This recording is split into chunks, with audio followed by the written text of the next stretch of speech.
So why do we learn mathematics? Essentially for three reasons: calculation, application, and last, and unfortunately least in terms of the time we give it, inspiration. Mathematics is the science of patterns, and we study it to learn how to think logically, critically, and creatively. But too much of the mathematics that we learn in school is not effectively motivated. And when our students ask, why are we learning this? And they often hear that they'll need it in an upcoming math class or on a future test. But wouldn't it be great if every once in a while we did mathematics simply because it was fun or beautiful or because it excited the mind? Now, I know many people have not had the opportunity to see how this can happen, so let me give you a quick example with my favorite collection of numbers, the Fibonacci numbers. Yeah, I already have Fibonacci fans here. That's great. Now, these numbers can be appreciated in many different ways. From the standpoint of calculation, they're as easy to understand as 1 plus 1, which is 2. Then 1 plus 2 is 3, 2 plus 3 is 5, 3 plus 5 is 8, and so on. Indeed, the person we call Fibonacci was actually named Leonardo of Pisa, and these numbers appear in his book, Liber Abaci, which taught the Western world the methods of arithmetic that we use today. In terms of applications, Fibonacci numbers appear in nature surprisingly often. The number of petals on a flower is typically a Fibonacci number, or the number of spirals on a sunflower or a pineapple tends to be a Fibonacci number as well. In fact, there are many more applications of Fibonacci numbers, but what I find most inspirational about them are the beautiful number patterns they display. Let me show you one of my favorites. Suppose you like to square numbers, and frankly, who doesn't? Let's look at the squares of the first few Fibonacci numbers, okay? So 1 squared is 1, 2 squared is 4, 3 squared is 9, 5 squared is 25, and so on. All right, now, it's no surprise that when you add consecutive Fibonacci numbers, you get the next Fibonacci number, right? That's how they're created. But you wouldn't expect anything special to happen when you add the squares together. But check this out. 1 plus 1 gives us 2, and 1 plus 4 gives us 5.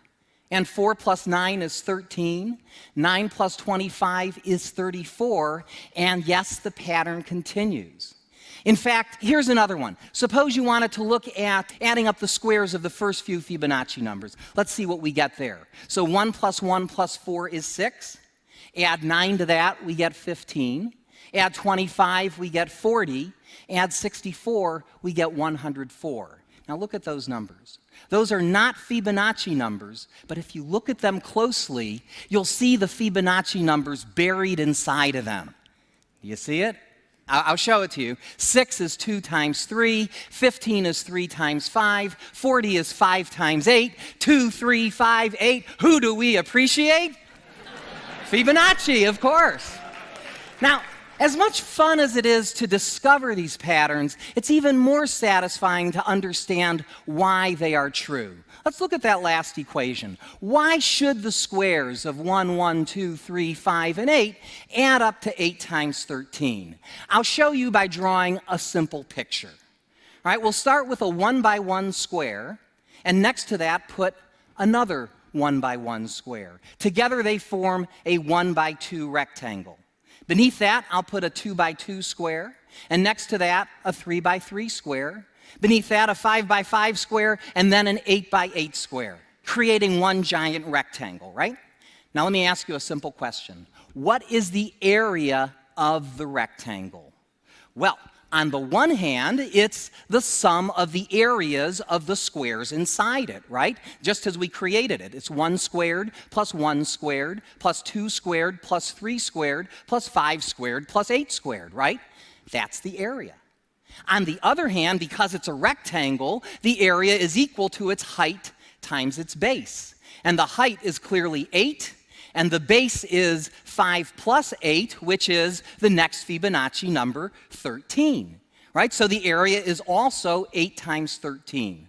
Since we've correctly calculated the area 2 different ways, they have to be the same number. And that's why the squares of 1, 1, 2, 3, 5, and 8 add up to 8 times 13. Now, if we continue this process, we'll generate rectangles of the form 13 by 21, 21 by 34, and so on. Now, check this out. If you divide 13 by 8, you get 1.625. And if you divide the larger number by the smaller number, then these ratios get closer and closer to about 1.618, known to many people as the golden ratio, a number which has fascinated mathematicians, scientists, and artists for centuries.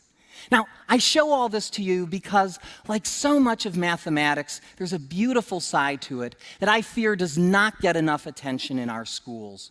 We spend lots of time learning about calculation, but let's not forget about application, including perhaps the most important application of all, learning how to think. If I could summarize this in one sentence, it would be this: mathematics is not just solving for X, it's also figuring out why. Thank you very much.